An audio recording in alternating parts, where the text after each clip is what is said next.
வணக்கம் நண்பர்களே. நமக்கெல்லாம் ஒரு மகிழ்ச்சியான ஒரு செய்தி கிடைச்சிருக்கு. என்ன அப்படின்னு பார்த்தீங்கன்னா, எம்டியோட பெயில் நாளைக்கு கிடைச்சிரும் அப்படின்னு நம்ம எதிர்பார்க்கலாம். ஏன்னா இப்போ காஸ்ட் லிஸ்ட்டில் இப்போ குடுத்துருக்காங்க. இதில என்ன குடுத்துருக்காங்க அப்படிங்கிறத கொஞ்சம் தெளிவா நம்ம பார்த்துக்கலாம். ஃபர்ஸ்ட் டைப் பார்த்தீங்கன்னா கேஸ் டைப் குடுத்துருக்காங்க. அதுக்கடுத்து பார்த்தீங்கன்னா ஃபைலிங் நம்பரு. அதுக்கப்புறம் பார்த்தீங்கன்னா ஃபைலிங் டேட் அதாவது 11/9/2024 அப்ளை பண்ணியிருக்காங்க. அது ரிஜிஸ்டர் எப்போ ஆயிருக்கு அப்படின்னு பார்த்தீங்கன்னா 18/9/2024.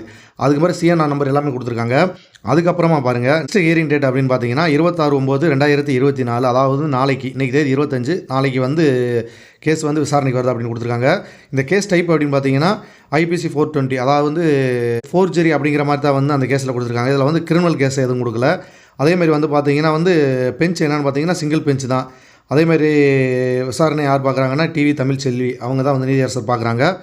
மற்றபடி ஃபுல் டீட்டெயில் எல்லாமே இதில் கொடுத்துருக்காங்க நண்பா.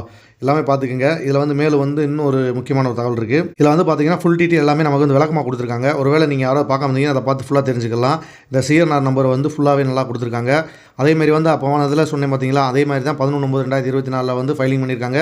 ரிஜிஸ்டர் 18 கிட்டத்தட்ட ஒரு 5-6 நாள் கணக்கு வந்திருக்கு. இதில் பார்த்தீங்கன்னா டிவி தமிழ் செல்வி ஜஸ்டிஸ் அவங்க தான் விசாரிக்கிறாங்க. சிங்கிள் பெஞ்ச் தான் இங்கேயும் போட்டிருக்காங்க. பார்த்துக்கங்க. இதில் ஃபுல் டீட்டெயில் இருக்குது. மேக்ஸிமம் நம்ம நாளைக்கு எதிர்பார்க்கலாம்.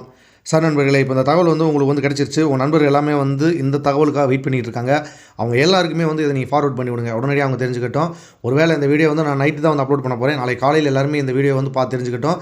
என்ன ஒரு அப்டேட் வந்தாலும் கண்டிப்பாக நம்ம சேனலில் அடுத்து நான் அப்டேட் பண்ணிடுவேன். அதை நீங்கள் உடனுக்குடனே தெரிஞ்சுக்கிறதுக்கு நம்ம சேனலை சப்ஸ்கிரைப் பண்ணி வச்சுக்கோங்க. பக்கத்துக்கு பெல் பட்டனை கிளிக் பண்ணிக்கங்க. சார் நண்பர்களே, நல்ல ஒரு தகவல் வர வேண்டும்னு சொல்லி இறைவனை வேண்டிக்கிட்டு நான் அந்த வீடியோ முடிச்சுக்கிறேன். மீண்டும் நாளைக்கு ஒரு நல்ல தகவலோடு உங்களை சந்திக்கிறேன் நண்பர்களே. வணக்கம்.